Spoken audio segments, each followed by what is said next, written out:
अस्सलाम वालेकुम, नमस्ते, सत श्री अकाल। नाजरीन, आज एक और अहम तारीख़ी वीडियो के साथ आपकी खिदमत में हाज़िर हैं। आज हम तज़किरा करेंगे जम्मू कश्मीर के कदीम मज़ाहिब का। नाजरीन, दुनिया के वसाइल की तस्ख़ीर के बावजूद इंसान की बेशतर मामलात में बेबसी इंसान के मज़हब के मानने का एक अहम मुहर्रिक है। इसलिए इंसानी तारीख़ में मज़हब के वजूद की अहमियत से इनकार नहीं किया जा सकता।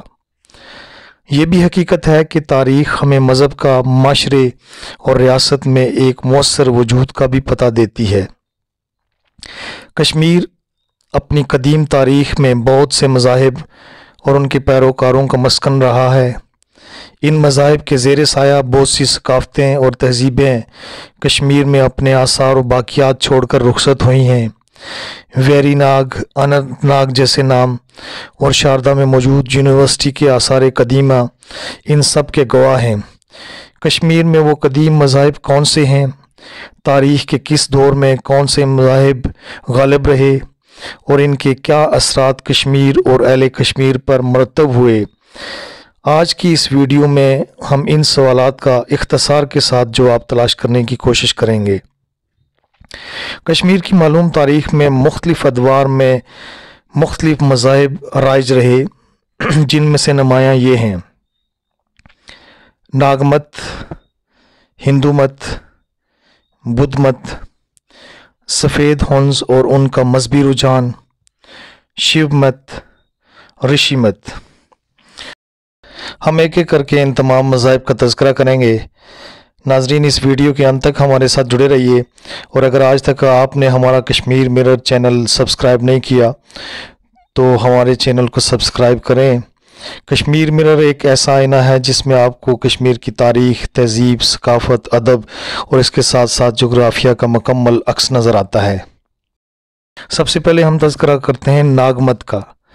नागमत के मानने वाले नागा लोगों के बारे में कहा जाता है कि ये तुरानी नस्ल से थे जो पहले पैल दरिया फ़रात के किनारे आबाद हुए और फिर वहाँ से ये मज़हब हर उस मकाम तक पहुँचा जहाँ तुरानी आबाद थे और इसे दूसरी अक़वाम जैसे आर्यों वगैरह ने कबूल नहीं किया।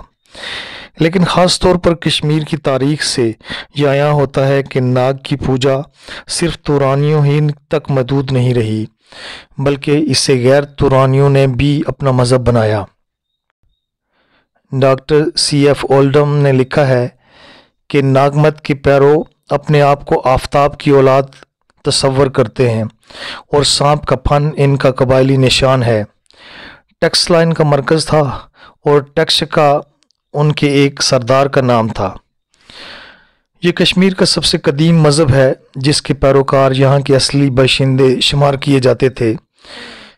GMD सूफ़ी अपनी किताब तारीख़ कश्मीर काशिर में लिखते हैं, बुद्ध मत के अहद से पहले और बाद वसी पैमाने पर नाग की पूजा इस बात की निशानदेही करती है कि वादी कश्मीर में पहले आबादकार जो यहाँ के असली बाशिंदे शुमार होते थे वो लोग थे जो आर्यों की आमद से पहले पूरे हिंदुस्तान में फैले हुए थे। मोहम्मद बिन फ़ौक कश्मीर के कदीम बाशिंदों के मजहबी हालात के बारे में लिखते हैं कि उनके असली मज़हब और मिल्लत की निस्बत कोई ख़ास सुराग नहीं मिलता, लेकिन इतना मालूम होता है कि जब चंद्रा देव को राजा नीला नाग की साई से वोल बियाबानी पंजाए जुल्म सितम से निजात मिली तो राजा की तहरीक से उसने सालाना ज़ियाफ़तें मुकर्रर की और राजा की किताब नीला मत पुराण का अपना मज़हब करार दिया। नागमत के पैरोकार नागा कहलाते हैं और ये सांप और अजदहा की पूजा करते थे। इस मज़हब का बानी नील के नाम से मारूफ था। उसने नेक हदायत पर मबनी नील प्राण तहरीर किया। जब आर्यों ने शुमाली हिंद को अपना मस्कन बनाया तो उन्होंने नागमत के मानने वालों को शिकस्त दी तो ये लोग जनूबी हिंद की तरफ चले गए। कश्मीर में दो मौक़ों पर हुक्मरानों ने आसमानी आफात के वक्त नीला मत पुराण पर अमल के नतीजा में निजात पाकर हिंदू मत और बुद्ध मत को छोड़कर नागमत को इख्तियार किया, जबकि कश्मीर के काकोटा ख़ानदान के तमाम हुक्मरान नाग मत के पैरोकार थे, और इंडिया में कई इलाकों के नाम के साथ नाग का लफ्ज़ इस्तेमाल होता है, जिससे यह मालूम होता है कि इन इलाकों में नागा लोगों की मजबूत हुकूमतें कायम रही हैं। इस मज़हब के पैरोकार अभी भी पाए जाते हैं, जिनमें नागालैंड के रहने वाले, जिनकी अपनी हुकूमत रही है और अपनी रियासत की हिंदुस्तान से आज़ादी के हकूक़ के लिए जंग लड़ते रहे हैं। हिंदू मत। नाग मत के बाद जो मज़हब कश्मीर में राज रहा वो हिंदू मत या ब्राह्मण मत था। इस पर तारीख़ के कई ऐसे मोड़ आए जब कश्मीर में इसके इक़्तिदार का सूरज ग़ुरूब हुआ, लेकिन मुअर्रिख़ीन के यहाँ ये अमर वाज़ेह है कि कश्मीर में अशात इस्लाम से पहले जिस मज़हब के मानने वालों ने सबसे ज़्यादा हुकूमत की वो हिंदू धर्म ही था। कश्मीर में हिंदू मत की हुकूमत आर्यों की आमद से 272 कबल मसीह तक रही। बुद्ध मत की हुकूमत के बाद फिर से हिंदू मत का इक़्तिदार कायम हुआ, जो 87 ईस्वी से 871 तक बुद्ध मत हुकूमत की बिना पर एक मरतबा फिर तातल का शिकार हुआ। कश्मीर में मुसलमानों की हुकूमत से पहले गोनिंदा ख़ानदान और लोहारा ख़ानदान के हुक्मरानों का ताल्लुक भी हिंदू मत से था। बुद्ध मत। मौरखीन के मुताबिक कश्मीर में बुद्ध मत को फ़रोग़ देने वाला सबसे पहला हुक्मरान अशोक 272 कबल मसीह है। इस हुक्मरान ने किसी बुद्ध से मुतासर होकर ब्राह्मणिज़्म को छोड़ा और न सिर्फ बुद्ध मत इख्तियार किया बल्कि इसके फ़रोग़ के लिए उसने दूसरे ममालिक में इस मज़हब के मुबल्लिगीन भी भेजे। इसी अशोक की कोशिशों के नतीजा में तमाम हिंदुस्तान, तुर्किस्तान, बर्मा, तिब्बत, चीन वगैरह निसफ़ दुनिया में इस मज़हब को फ़रोग़ हासिल हुआ। आज भी लद्दाख, तिब्बत, चीन के बाशिंदे इसी मज़हब के पैरोकार हैं। बुद्धिज़्म की अशात में जिस शख्सियत का नाम आता है वो मजान टीका, जिसे अशोक के दौर में मिशनरी मकसद के लिए भेजा गया था। ये भी कहा जाता है कि बुद्धिज़्म का पहला पैरोकार अशोक नहीं बल्कि सरिंदर था। कश्मीर में बुद्ध मत का आगाज़ एक रवायत के मुताबिक 5241 कबल मसीह में हुआ। कश्मीर में बुद्ध मत के फ़रोग़ में अशोक के बाद जिस हुक्मरान ने अहम किरदार अदा किया वो कंशक है, जो 87 ईस्वी से 321 ईस्वी तक हुक्मरान रहा। कश्मीर में इस हुक्मरान के ऐद की बहुत सी यादगारें हैं, जिनमें मुज़फ़्फ़राबाद के इलाके शारदा में कायम की गई यूनिवर्सिटी है, जिसके आसार आज भी देखे जा सकते हैं। कश्मीर में बुद्ध मत का ये दौर 87 ईस्वी से 871 ईस्वी तक मुहित है, जिसके बाद गोनिंदा ख़ानदान बरसरे इक़्तिदार आया, जिसके छठे हुक्मरान नार ने बुद्धों पर जुल्म सितम किया और इबादत गाहों को मिस्मार करके हिंदू मज़हब का अहया किया।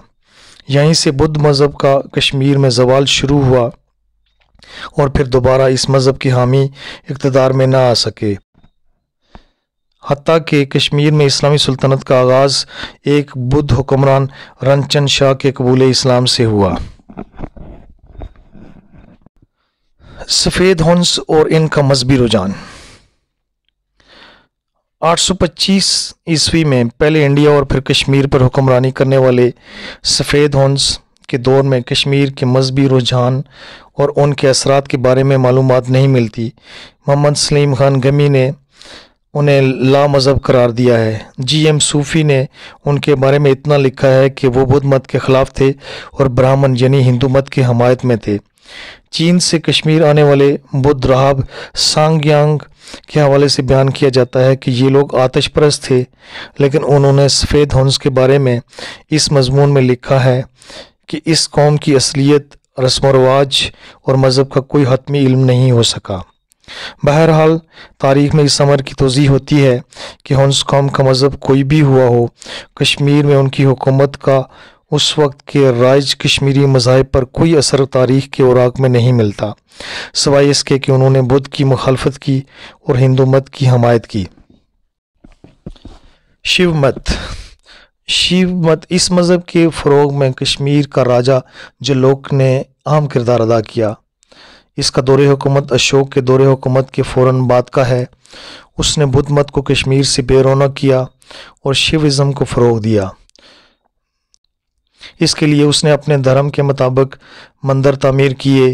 شیوازم کو ناگ مت کا ملغوبہ قرار دیا جاتا ہے، جس کا اندازہ اس بات سے ہوتا ہے کہ شیوا اپنی زینت میں ناگ یعنی سانپوں کے زیور کی محتاج ہے۔ یہ بھی دعویٰ کیا جاتا ہے کہ شیوازم جنوبی ہند سے شمالی ہند کی طرف منتقل ہوا اور اپنی باقیات جنوبی ہند میں چھوڑ آیا۔ کشمیری شیوازم انڈیا کے عام شیوازم سے کچھ مختلف ہے۔ اسے طریقہ شاسانہ، طریقہ شاستر یا صرف طریقہ کا نام دیا جاتا ہے، اور یہ ایک تصوراتی اکائی کا مذہب ہے۔ کشمیری شیوازم کی دو شاخیں ہیں، نمبر 1 سپانڈا شاستر اور نمبر 2 پراتیا بھجنا شاستر۔ پہلا مکتبہ فکر اس بات کا منکر ہے کہ اللہ تعالیٰ کو تخلیق کے لیے کسی سبب یا کسی مادی سبب کی ضرورت ہے۔ خدا اپنی تخلیق میں آزاد اور خود مختار ہے، اور وہ محض اپنے ارادے سے اشیاء کو وجود عطا کرتا ہے۔ شخصیت کا ادراک معرفت سے ہی ہے۔ خدا کی معرفت تفکر اور علاشیوں سے اپنے آپ کو پاک کرنے پر منحصر ہے۔ کشمیری شیوازم عام شیوازم کے مقابلہ میں نفس کشی، ربانیت وغیرہ اور ان امور کا حکم نہیں دیتا جس پر عام انڈین شیوازم کی بنیاد ہے۔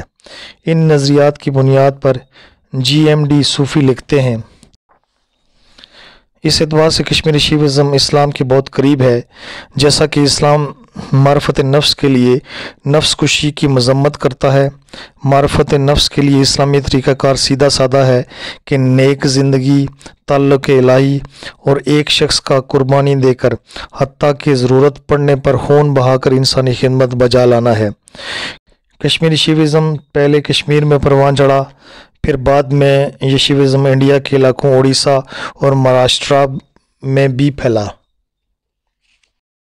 رشی مت اگرچہ کوئی الگ مذہب نہیں، لیکن کشمیر کے مختلف مذاہب جیسے ہندو مت، بدھ مت اور پھر اسلام میں اس مکتبہ فکر کی ایک الگ پہچان ہے، جس کی بنا پر اسے ایک الگ مذہب کے طور پر ذکر کیا جاتا ہے۔ تذکرۃ الاولیاء کشمیر میں واقعات کشمیر از خواجہ اعظم دیدہ مری کے حوالے سے رشی کی تعریف یہ کی گئی ہے۔ رشی اس شخص کو کہتے ہیں جو زاہدوں اور عابدوں کی جماعت میں سے ہو، پھر ریاضت و عبادت میں سخت اور شدید تر ہو، اور خود کو اولاد اور ازدواج سے آزاد رکھتا ہو، اور ہر قسم کی تمناؤں اور خواہشات سے ہاتھ بھی کھینچ لے، چہ جائے کہ اقتدار اور مال و دولت کی بات کرے۔ تذکرۃ الاولیاء کشمیر میں رشیت کی تاریخ کے بارے میں کہا گیا کہ اس کی تاریخ نہایت قدیم ہے۔ اسلام سے قبل یہاں ہندو اور بدھ بستے تھے جو بتوں کو پوجتے تھے اور عجوبہ پرستی کرتے تھے۔ تمام لوگوں سے کنارہ کش ہو کر، اپنے آپ کو تکلیف پہنچا کر جنگلوں اور ویرانوں میں رہنا ان کا طریق زندگی تھا، اور خود کو وہ سنیاسی، جوگی یا رشی کہتے تھے۔ اس مکتبہ فکر کے حاملین کے اعمال کے بارے میں کہا جاتا ہے کہ یہ لوگ تارک دنیا تھے، گوشت اور مچھلی نہیں کھاتے تھے، جڑی بوٹیوں اور جنگلوں کے پھلوں سے پیٹ بھرتے تھے، حیوانات اور نباتات کو نقصان نہیں پہنچاتے تھے، پھلدار اور سایہ دار درخت لگاتے تھے تاکہ لوگ ان سے مستفید ہو سکیں۔ وادی کشمیر میں رشی تصوف کا قیام اسلام پر بدھ مت اور شیو مت کے افکار تصورات کا نتیجہ ہے۔ پنڈت پریم ناتھ بجاج کے نزدیک رشی مت کو تصوراتی، جذباتی یا مذہبی انسان پرستی کا نام دیا جا سکتا ہے، اور رشی مت اپنی اصلیت کے اعتبار سے مرکب ہے، اور اس مرکب میں اسلام اور شیو مت کے اعلیٰ حقائق اور بلند مقام ثقافتی اثرات شامل ہیں۔ بقول اشرف وانی کشمیر میں ان رشی باباؤں کو قومی دھارے میں لانے والے شیخ حمزہ مختوم تھے، جو سلطان العارفین اور محبوب العالم کے القاب سے مشہور ہوئے۔ انہوں نے رشیوں کو اپنے سلسلہ پر بیعت کیا اور ان کے اعمال اور اشغال کو دیگر مذاہب کے اثرات سے پاک کرنے میں اہم کردار ادا کیا۔ ناظرین، یہ تھی ہماری آج کی ویڈیو کشمیر کے قدیم مذاہب کے متعلق۔ کشمیر کی تاریخ کے حوالے سے کسی بھی موضوع پر جاننے کے لیے ہمارے چینل کشمیر مرر کو سبسکرائب کیجئے، ہماری حوصلہ افزائی کیجئے۔ اپنا بہت بہت خیال رکھیے گا۔ اللہ حافظ۔